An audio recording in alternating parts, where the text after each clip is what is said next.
नवीन जैन जी बेंगलोर से। श्री हरिवंश महाराज जी। महाराज जी, chocolate, ice cream या अन्य लालच देकर बच्चों को नाम जप करा सकते हैं क्या? इस बहुत सुंदर, बहुत सुंदर, धन्यवाद। ऐसा कराना चाहिए छोटे छोटे बच्चों को।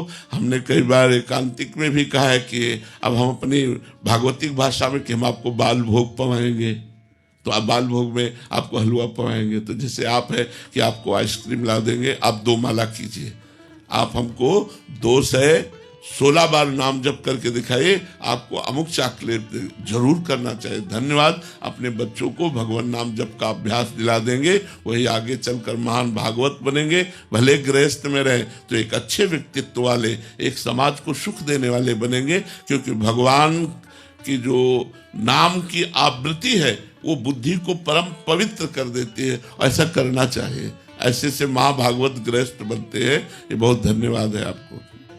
शिवम गुप्ता जी मुंबई से। राधे राधे महाराज जी। महाराज जी, भक्ति में जब आंखों से आंसू बहते हैं तो क्या ये कमजोरी का प्रतीक है या आत्मा की असली शक्ति और ईश्वर के प्रति प्रेम का प्रकट होना है? अब वो आंसू थोड़ा सही होने चाहिए। केवल भगवत ध्यान से युक्त होकर जब आंसू बह रहे, हमारे चिंतन में भगवान है, हमारे ध्यान में भगवान है, तो वो भगवत प्रेम के आंसू होते हैं, वो भगवत संबंधी आंसू होते हैं। और भगवान की चर्चा चल रही, याद किसी और घटना की आ गई और आप रो पड़े, तो दिखाई दे रहा भगवान में रो रहे हैं, तो वो खास बात नहीं। खास बात है कि यदि हृदय से भगवान का ध्यान हो रहा है और भगवान के चिंतन में या भगवान की गाढ़ प्रेम की स्थिति में आंसू बह रहे, गदगद सुर नैना सजल दंपति रस रहे भीन, ये सबसे बड़ी स्थिति है। पर अभी वो स्थिति के आंसू नहीं है, अभी सात्विक भाव के आंसू है। थोड़ा सात्विक भाव आ गया, आंसू गिर गए, ये थोड़ा सात्विक भाव है। अभी वो प्रेम स्थिति के आंसू नहीं है कि वो प्रतिपल अश्रु भरे हुए आंखों में है और प्रभु की रूप माधुरी नेत्रों में समाई है, और वो विकल है प्रेम में।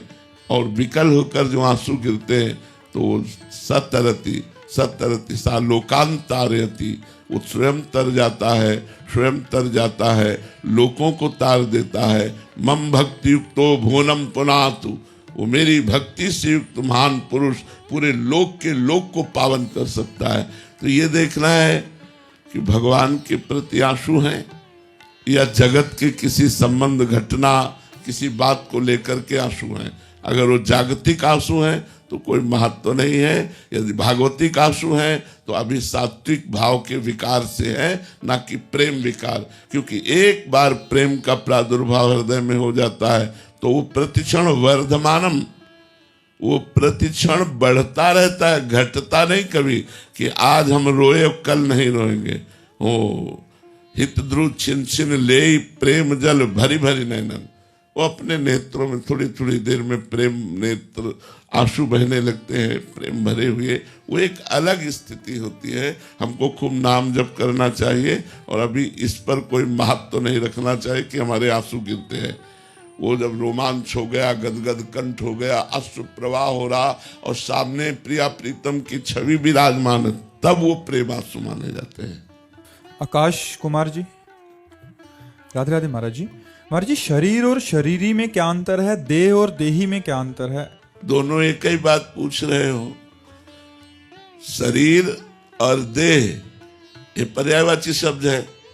जैसे जल और वारी, वारी भी पानी, जल भी पानी, ऐसे देह और शरीर एक बात है। शरीरी और आत्मा ये एक बात है। एक जड़ है, एक चैतन्य है, एक मायिक है, एक मायातीत है, एक प्रतिक्षण नष्ट हो रहा है और एक रस विराजमान है। जो शरीर है वो जड़ है, जो शरीरी है वो चैतन्य है, जो शरीर है वो प्रतिपल नाश को प्राप्त हो रहा है, और जो शरीरी है वो अविनाशी है। जो शरीर है वो प्रतिपल दुख देने वाला है, जो शरीरी है वो आनंद स्वरूप है, वो आत्मानंदमय है। तो क्या जानना चाहते हो शरीर और शरीरी के भेद में? शरीर और शरीरी के बारे में ही जानना चाहते थे। हाँ, तो शरीर पंचभूतों से बना हुआ है, शरीर ही अविनाशी है। शरीर अनेक हैं और शरीर सबका एक है, सब में एक ही तत्व विराजमान है। चंदनधारी जी, राधे राधे महाराज जी। महाराज जी, भगवत प्राप्ति इच्छा कामना कर्म से प्राप्त होता है या ये पूर्व निर्धारित होता है? पूर्व निर्धारित नहीं है। ये जो भगवत भजन है, ये जो संत समागम है, ये इसी जन्म में भगवत कृपा होती है। देखो, बिनु हरि कृपा मिले नहीं संता, बिना भगवान की कृपा के संत नहीं मिलते। हमारे यहाँ का हरिवंश कृपा, हरिवंश कहें, हरिवंश कहें, हरिवंश लहें। हरिवंश की कृपा से हरिवंश हरिवंश बोलने का अवसर मिलता है। राम जी की कृपा से राम राम बोलने का अवसर मिलता है। कृष्ण जी की कृपा से कृष्ण कृष्ण बोलने का अवसर मिलता है। तो हमारा मनुष्य जन्म कृपा से मिला, हमें संत संग कृपा से मिला, हमें नाम जप कृपा से मिला, और धाम भी, आप धाम में आए हो, हमारी किशोरी जी की अपार कृपा हुई, इसलिए आप यहाँ आए हो। श्री वृंदावन धाम में प्रवेश भी वही पा सकता है जिसे लाडली जो पास करती है।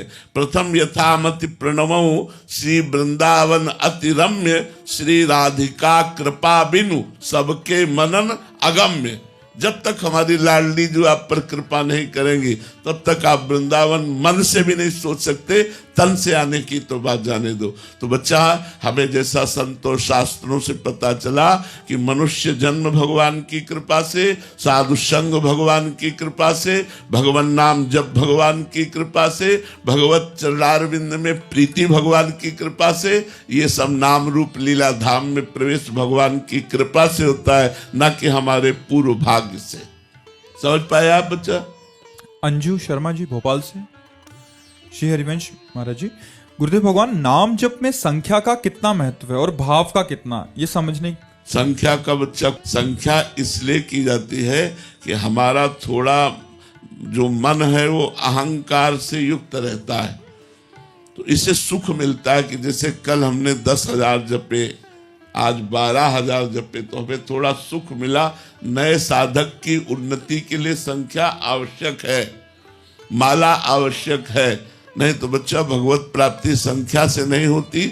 भगवत प्राप्ति होती है मन का प्रभु में निरंतर चिंतन परायण रहना।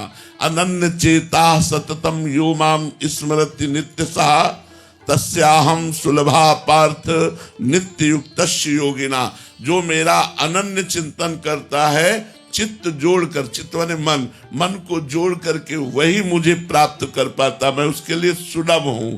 तो भजन का स्वरूप है मन का निरंतर भगवदाकार, मंत्राकार, नामाकार होना। वहां तक पहुंचने के लिए माला, काउंटर या जैसे भी गणना हम करते हैं, तो हम धीरे धीरे और लोभ बढ़ता है जप का, कि अब 11,000 करने लगे, पहले हम इतना करते थे, अब और बढ़े और बढ़े। इसलिए संख्या का महत्व है।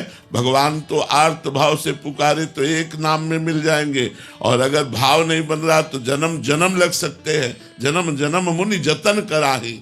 तो हमें भाव प्राप्ति के लिए प्रयासरत रहना है। उसके लिए संख्या इसलिए आवश्यक है कि हमसे कहीं प्रमाद ना हो जाए, कि जैसे कल हमने 10,000 जपा, आज हम 9,000 जपे, तो हमारे हृदय में पीड़ा होनी चाहिए कि 1,000 अभी हमारा नाम बाकी है। और अगर 11,000 हो गए तो हमें पुलक होना चाहिए कि आज भगवान की कृपा से 1,000 नाम ज्यादा हो गया। तो ये बात प्रारंभिक साधक के लिए है। जो भगवत मार्ग में आगे बढ़ गए हैं उनके लिए ये नहीं है, क्योंकि वो हर समय अपने चित्त को भगवदाकार करने में लगे हैं। संख्या वहां बाधा पहुंचा देगी। क्योंकि देखो, संख्या में एक और है, जैसे आप 10,000 नाम जप करते हो, 10,000 पूरे हुए, अब आपका मन आपको कहेगा कि आपने संख्या तो पूरी कर ली, अब मुझे संसार में मनोरंजन करने दो, तो वो लाभ नहीं मिल पाएगा। जो निरंतर मन के ऊपर नाम दबा करके रखा हुआ है, नाम ने मन को जो विषयों में नहीं जाने देता, वो बहुत जल्दी भगवत प्राप्ति करेगा। तो हमको संख्या पर तो ध्यान देना है, पर संख्या पूरी हो जाने के बाद हमें नाम नहीं छोड़ देना, हमें फिर बार बार नाम जप करना है। इसलिए संख्या प्रधान नहीं, निरंतर नाम जप करना प्रधान। आप समझ पा रहे? दीपक जी, उड़ीसा से।